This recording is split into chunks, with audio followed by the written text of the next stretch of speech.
guys, welcome. Collective reading tayo ngayon. So, tingnan natin kung ano yung situation ng person mo.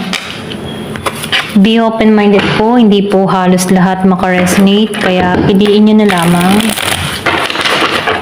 And thank you nga po pala sa mga nag-subscribe, lalo na sa mga bumabalik. Marami pong salamat. Give me the message, ano yung situation ng person mo.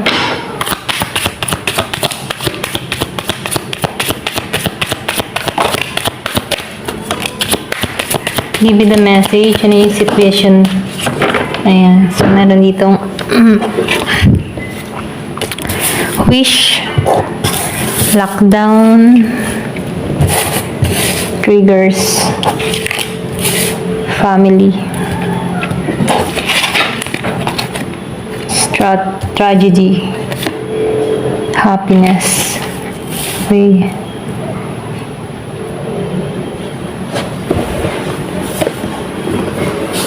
Yung iba sa inyo, no, meron ka ditong tao na may umaasa, okay? Meron ditong nagdadasal. Kumbaga, itong tao na ito ay hindi pa rin nawawala ng pag-asa. Wini-wish ka ng tao na to, no? Na-trigger to, okay? So, nakikitaan ko dito yung iba sa inyo, meron ditong forbidden love, ano? Kumbaga, meron ditong kasalanan na pag-ibig, ano? Kumbaga, nakikitaan ko dito, meron ditong pinagbabawal, okay? Pwede rin sabihin pinagbabawal to dahil pwedeng matapakan na ibang tao, or pwede rin na meron ditong involved, okay, na ibang tao, okay? So, nakikitaan ko rin dito, meron dito na meron ng pamilyadong tao, okay? Pwede rin sabihin na alam mo yung tipo na meron na siyang asawa or meron siyang kinakasama pero natukso, okay? Meron ganun dito, no? Na kung saan, no, nakikitaan ko dito na pwedeng may natuklasan or pwede rin na meron ka ditong kapartner, asawa mo to or kinakasama pero meron tong mga itinago or meron tong mga kumbaga meron siyang hidden na tinago. Pwedeng meron siyang tinago na babae or lalaki, ano. Kumbaga meron pagkakasala na ginawa sa'yo, okay? Pwedeng nalaman mo to, kaya itong tao nito nagkaroon to ng pagkabalasa. Kumbaga nagkaroon ng anxiety, okay? Kumbaga nakikitaan ko dito, stuck siya sa sitwasyon, okay? Pwedeng may nasirang pamilya dito. Ito lang yung nakikita ko, no? So piliin nyo na lang. So nakikitaan ko rin dito, yung situation niya dito, inaalam ka nito, okay, kung nasan ka, okay, or pwede rin na inaalam nito kung nasan kang lugar, or pwede rin may blockage dito, okay. Pero ganun pa man, itong tao nito, meron tong hinihiling, okay, pwedeng hinihiling nito na maging maayos ang lahat, maging okay ang lahat. Ito rin yung nakikita ko, no. So itong tao na to, alam niya soulmate ka, oh. Alam niya na soulmate ka niya dito, okay? Or pwede rin sabihin, natuklasan niya dito na ikaw paling soulmate niya dito, okay? So, nakikitaan ko rin dito na itong tao nito, no, gusto nito maging masaya, okay? Gusto na nito maging masaya kayo, okay? Pwede rin sabihin yung iba sa inyo may involved na meron ng family, yung sinabi ko nga kanina, pwede ikaw yung third party dito or pwede rin pinaglihiman ka dito, okay? So, piliin nyo na lamang, ano, kasi meron dito na trigger sa pangyayari. Ayan. So, tingnan natin dito, no, kung ano pa yung mensahe. So, piliin nyo na lamang, ano, energy yung babasahin natin dito. Kung ramdam mong iyong kwento to, okay? Nasa malalaman mo to, okay? Kung feel mo iyo to, ikaw nakakaalam nito, no? Kasi energy yung babasahin natin dito. Ayan.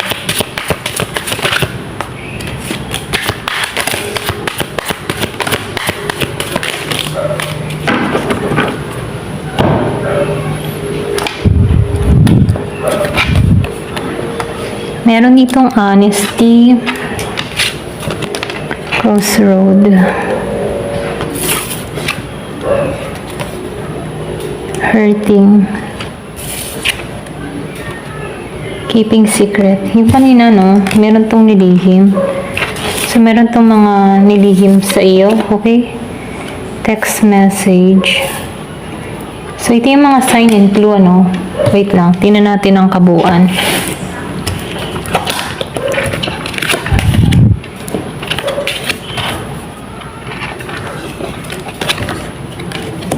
Meron ditong grass is greener, possibilities, grave.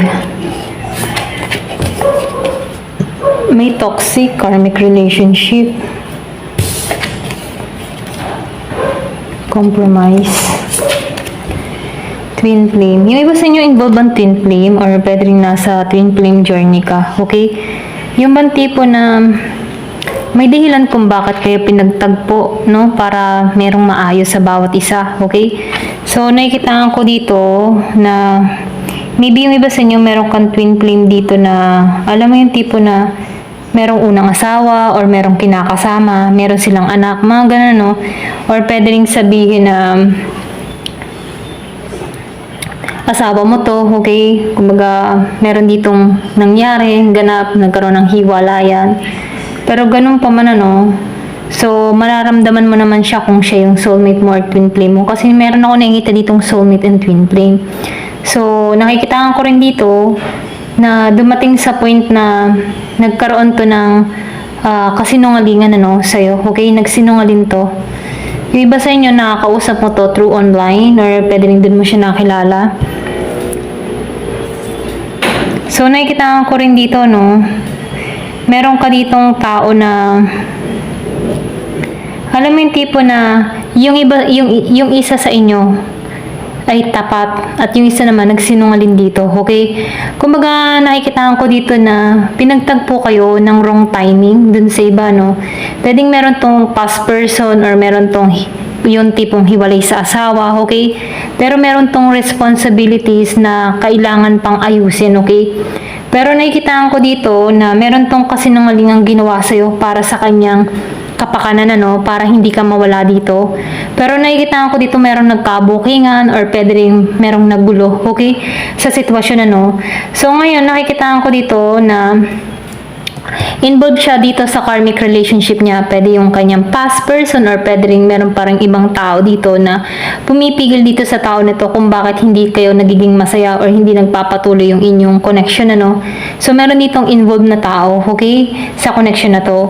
So, nakikitaan ko rin dito, itong tao mo, marami siyang kasinungalingang ginawa sa'yo, no? Para mapagtakpan niya dito yung kanyang mga pagkakamali, ano? Pero ganun pa man, nakikitaan ko dito, pwedeng meron kang nakita, meron kang nasaksihan, or meron kang nalaman about dito kung bakit nagkaroon ng kaguluhan dito, okay? So, nakikitaan ko dito na itong tao na to, gusto nitong makipagkasundo sa'yo, okay? Gusto nito na maulit muli yung connection nyo, okay? Kasi alam ng tao na ito na twin flame mo siya, or pwede rin meron tong nalaman about twin flame, na kung saan, ano, na-realize ng tao na ito na parang ikaw yun, ka-twin flame niya, okay? Pwede rin sabihin na itong tao mo, ganun ka din niya tingnan, ano, ikaw yung soulmate niya, ikaw yung twin flame niya, pero ganun pa man ikaw, nakikitaan ko dito dahil meron dito kasinungalingan, nasaktan ka dito, okay? Nagkaroon ka dito ng galit sa tao na to or pwede rin sabihin sama ng loob, ano, kasi hindi siya naging totoo sa'yo.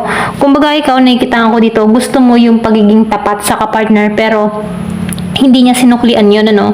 Kumbaga, feeling betray ka dito sa ginawa ng tao na to. Kung kaya ikaw dito, no, nakikitaan ko dito, yung iba sa inyo, ayaw mo na ng second chance, ano. Kumbaga, sobra na yung ginawa ng tao na to sa'yo. So, nakikitaan ko dito, meron dito magme-message, ano, or pwede rin sabihin, meron ditong tao na nag-message sa'yo, pero hindi mo to tinitingnan, ano. Kumbaga, nakikitaan ko dito na dinededma mo to, or hindi mo to pinagtutuunan ng pansin, ano. Kahit nagme-mensahe to sa'yo, okay, dinededma mo tong tao na to, okay. Ito lang yung nakikita ko, no? So, nakikitaan ko rin dito, meron ditong tao na nag-iba ng direksyon, ano? Kumbaga, pwedeng pinili niya muna yung sarili niya, or pwede rin iniwasan ka niya dito, or nanahimik siya dito, or pwede rin ikaw yung umiwas dito, no? Kasi nakikitaan ko dito na ikaw, mas nakatuon ka sa paglago mo, okay? Or pwede rin sabihin sa mga responsibilidad mo. So, nafe-feel ko dito na may chance pa sa connection na to kung kayo dito ay magkakaroon ng magandang usapan, ano. Pero ganun pa man, nakikitaan ko dito, yung iba sa inyo, ayaw mo na ng second chance. Kumbaga, mahirap na yung sitwasyon, okay? So, ito lang yung nakikita ko, no? So, tingnan pa natin dito sa card na to.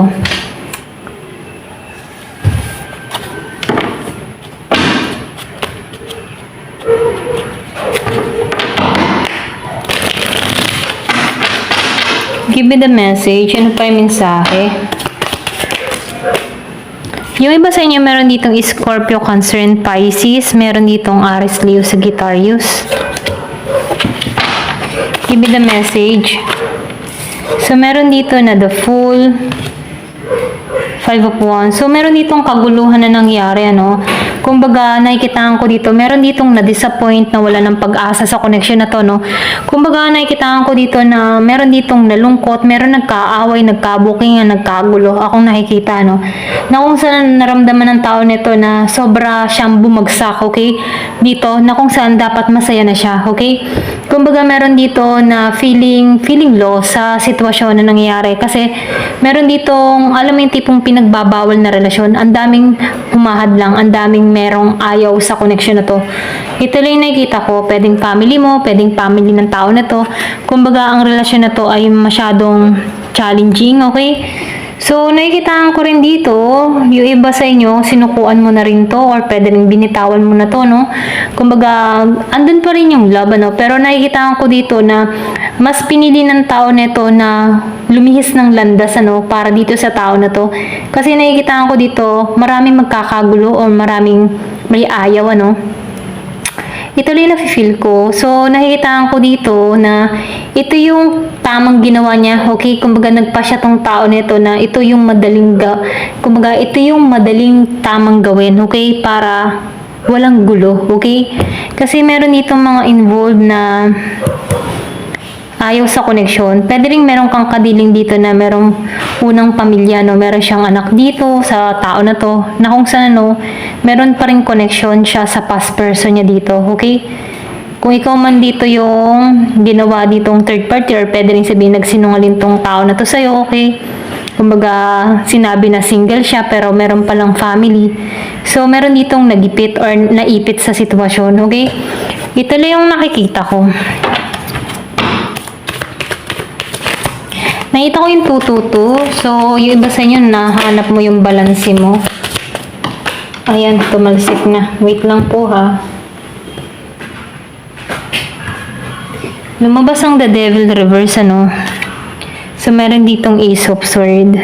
Ace of Cups reverse. And, so, meron ditong Capricorn and Knave of Cups.